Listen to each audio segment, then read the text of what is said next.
இப்போது வட தமிழகத்தில் திமுகவுக்கு ஓட்டு வங்கி வாங்கி தரது தமிழக வாழ்வுரிமை கட்சி.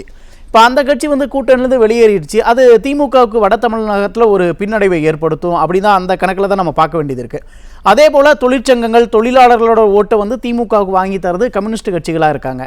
ஒருவேளை மார்க்சிஸ்ட் கம்யூனிஸ்ட் கட்சி வந்து வெளியில் ஏறிடுச்சுன்னா அது திமுகவுக்கு மேலும் பின்னடைவை தானே ஏற்படுத்தும். அப்போ மார்க்சிஸ்ட் கட்சி தன்னோட தக்க வச்சுக்கு தானே திமுக வெளியேற மாட்டார்கள் என்பது அவர்களுக்கு நன்றாக தெரியும். இப்போ 2 அஜெண்டா தான் அவங்க எடுக்கிறாங்க. அவங்க பேச்சுவார்த்தையை பார்த்தீங்கன்னா, ஒன்று நாங்கள் வந்து கேட்ட தொகுதியை கொடுங்க, அப்படி இல்லை கடந்த முறை கொடுத்ததாவது கொடுங்க, வேறு வழி இல்லை அப்படின்ற நிலைமைக்கு வந்துட்டாங்க. ஒன்று. இன்னொன்று, அப்படி எதுவுமே இல்லை என்றால் எங்களுக்கென்று தனி மேடை அமைத்து நாங்கள் பிரச்சாரம் செய்வோம். ஓகே, தனிச்சு போட்டிடுவோம் அப்படி அந்த கணக்கில் சொல்கிறாங்களா? போட்டி இல்லை, பாரதிய ஜனதா என்கின்ற ஒற்றை புள்ளியை மையமாக வைத்துத்தான் கட்சி நடத்துகிறார்கள். விடுதலை சிறுத்தைகளும் சரி, இவர்களும் சரி.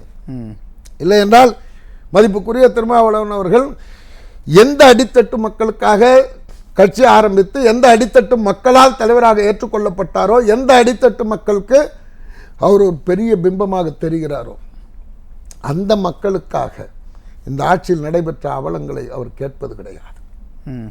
வேங்கை வயல் தொடங்கி நாகர்கோயில், கன்னியாகுமரி தொடர்ச்சியாக பள்ளி மாணவர்கள் முதல் பாலியலில் பாதிக்கப்பட்ட பெண்கள் வரை, தலித் பெண்கள், அதே போல் கள்ளச்சாராய மரணத்தில் மரணமடைந்தவர்கள் நிறைய பேர் பட்டியலினத்தை சார்ந்தவர்கள். ஒன்றுத்துக்குமே போராட்டம் நடத்தலையே.